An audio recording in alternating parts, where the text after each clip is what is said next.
है हिंदी का जादू में। आज हम बसंत बुक का चौथा पार्ट यानी कि 4th चैप्टर मिठाई वाला के प्रश्न उत्तर लेकर के आए हैं। यदि आपने इसका पहला वीडियो नहीं देखा है तो आप उसे भी देख सकते हैं। तो चलिए शुरू करते हैं। पहला प्रश्न है कहानी से। प्रश्न 1 है, मिठाई वाला अलग अलग चीज़ें क्यों बेचता था और वह महीनों बाद क्यों आता था? तो इसका उत्तर होगा, मिठाई वाला अलग अलग चीज़ें इसलिए बेचता था क्योंकि वह बच्चों का सानिध्य प्राप्त करना चाहता था। उसके बच्चों एवं पत्नी की मृत्यु असमय हो गई थी।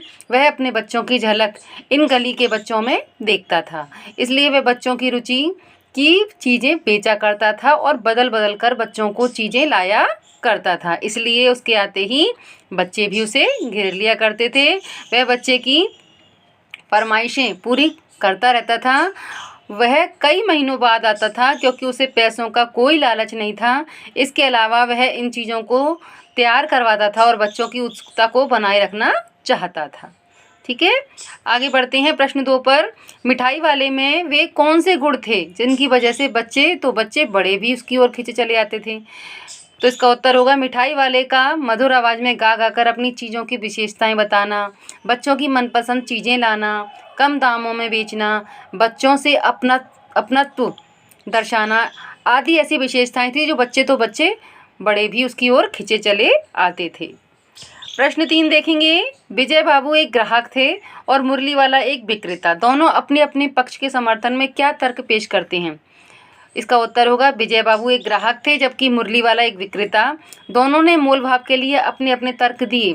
विजय बाबू ने अपने पक्ष में यह तर्क प्रस्तुत करते हुए कहते हैं कि फेरी वाले को की झूठ बोलने की आदत होती है, देते हैं सभी को 2-2 पैसे में, पर एहसान का बोझ मेरे ऊपर लाद रहे हो।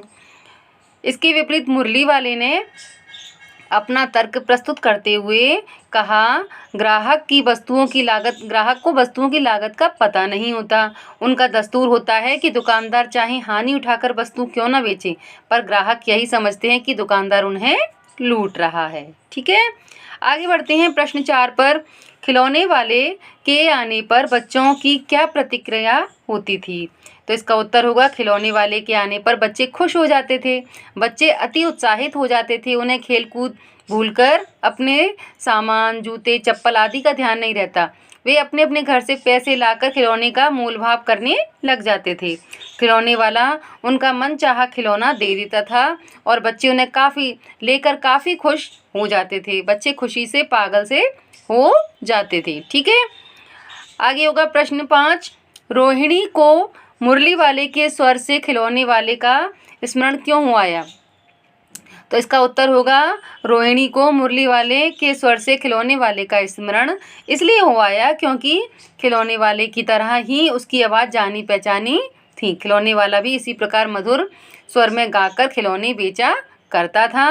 मुरली वाला ठीक उसी तरह ही मीठे स्वर में गाकर मुरलियाँ बेचा करता था।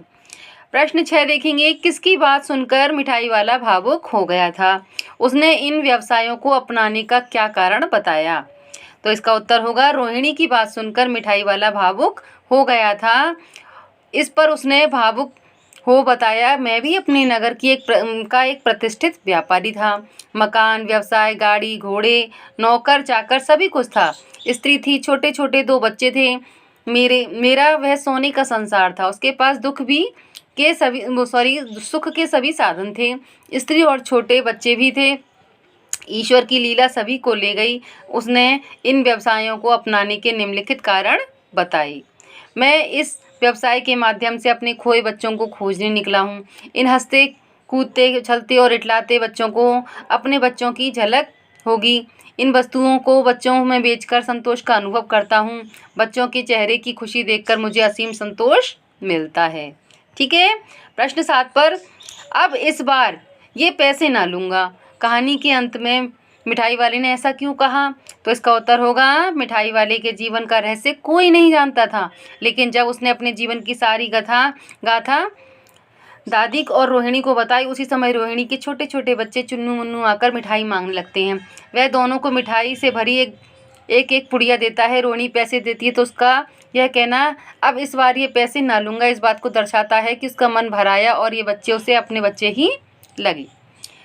प्रश्न 8, इस कहानी में रोहिणी चिक के पीछे से बात करती है। क्या आज भी औरतें चिक के पीछे बात करती हैं? यदि करती हैं तो क्यों?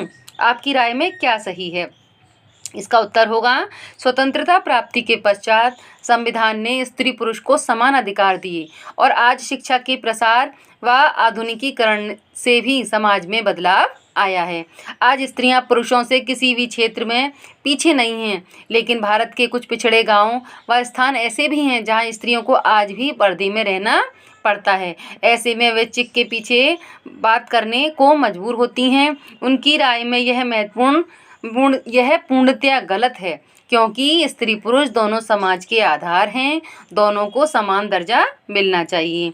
इन पिछड़े वर्गों में जागृति लाने हेतु सरकार व युवा वर्ग को आगे आना होगा और लोगों की सोच बदलनी होगी, जिससे साक्षर राष्ट्र का निर्माण किया जा सके।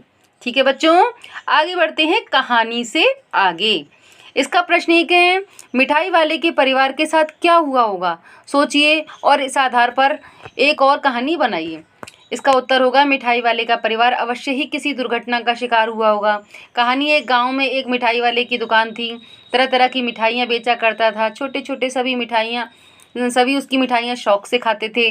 दुकान के साथ ही उसका घर भी था। जब भी दुकान पर कोई ग्राहक ना होता वह अपने बच्चों के साथ खेलता और खुश होता था। उसके बच्चे बहुत शालीन थे, कभी ना उसे किसी बात के लिए परेशान नहीं करते। एक दिन वह अपनी पत्नी व बच्चों के साथ किसी रिश्तेदार की शादी में गया। खुशी खुशी गांव वालों ने भी उसकी सारी तैयारियां करवाई। उसने कपड़े पहने, गहने, बच्चों का सामान, बहुत कुछ खरीदा। गांव के कुछ लोग उसे स्टेशन तक छोड़ने भी गए।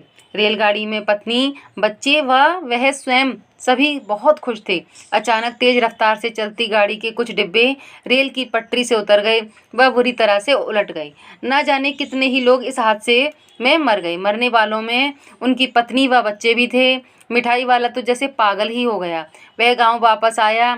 आज भी इतने वर्षों बाद वह इस हादसे को भूल नहीं पाया। गुमसुम न जाने कौन सी यादों में खोया रहता है। उनकी सारी यादों को ताज़ा रखने के लिए उसने अपने घर को एक अनाथ आश्रम बना डाला। ना जाने अनाथ बच्चों को पालने में वह कौन सी खुशी प्राप्त करता है। ठीक है, आगे बढ़ते हैं। प्रश्न 2, हाट, मेले, शादी आदि आयोजनों में कौन कौन सी चीज़ें आपको सबसे ज़्यादा आकर्षित करती हैं? उनको सजाने बनाने में किसका हाथ होगा?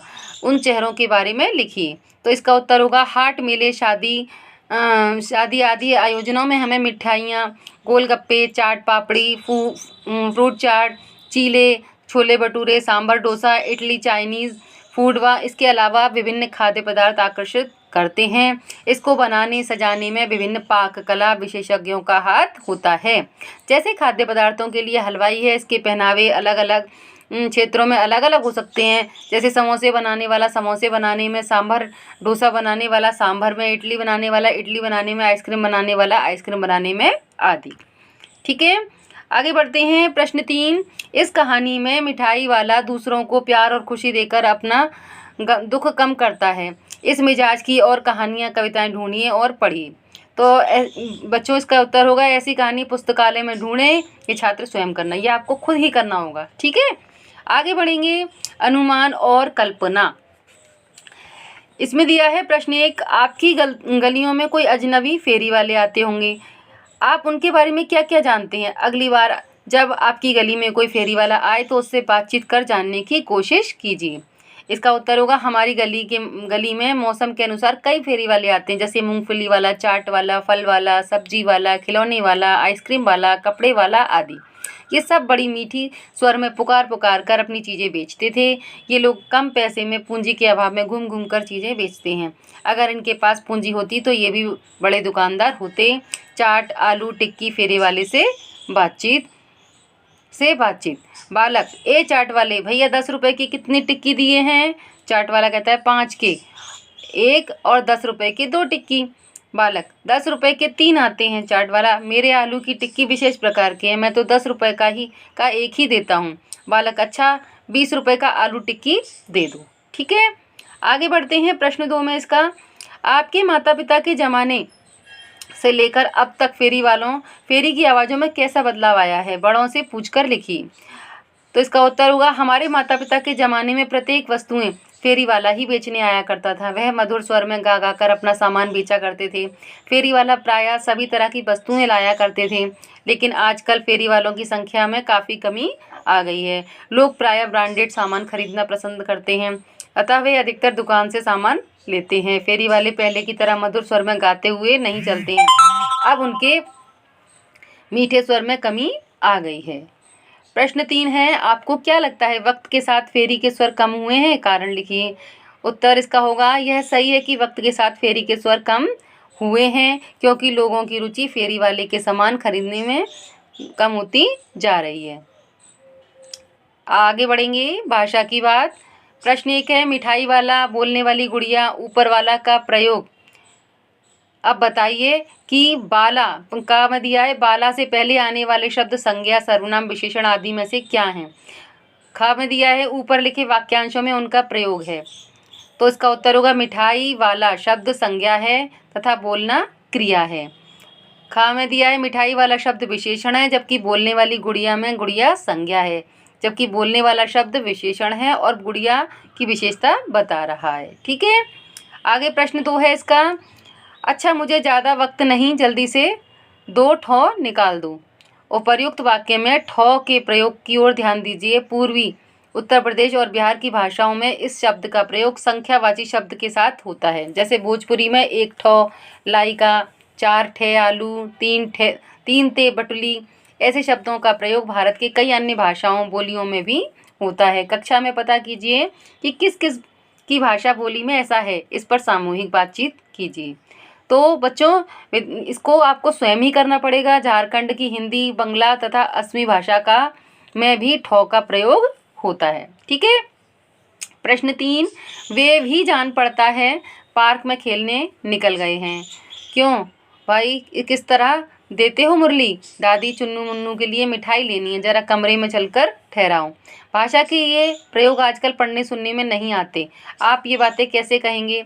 उत्तर है, लगता है वे भी पार्क में खेलने निकल गए हैं। भैया इस मुरली का मूल्य क्या है? दादी चुन्नू मुन्नी के लिए मिठाई लेनी है, जरा जाकर उसे कमरे में बुलाओ।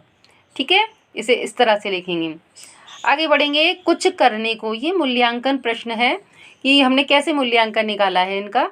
इसका प्रश्न 1 है, फेरी वालों की दिनचर्या कैसी होती होगी, उनका घर परिवार कहाँ होगा, उनकी ज़िंदगी में किस प्रकार की समस्या और उतार चढ़ाव आते होंगे। यह जानने के लिए 2-2 के समूह में छात्र छात्राएं कुछ प्रश्न तैयार करें और फेरी वालों से बातचीत करें। प्रत्येक समूह अलग अलग व्यवसाय से जुड़े फेरी वाले से बात करें।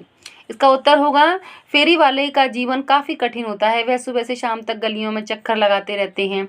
उनका घर परिवार उनसे अलग गांव या दूसरे शहर में होता है या किसी छोटी कॉलोनियों में। उनके जीवन में अनेक समस्याएं आती होंगी, जैसे पूरा सामान ना बिकना, सामान का खराब हो जाना या सड़ जाना, तबीयत खराब होने, अधिक बारिश होने पर या अधिक गर्मी होने पड़ने से घर में से बाहर ना निकल पाना। कभी कभी इन्हें खरीद से कम में भी माल बेचना पड़ता है, जिससे कि इनका मूलधन डूब जाए। इस प्रकार की कई समस्याओं का सामना करना पड़ता है।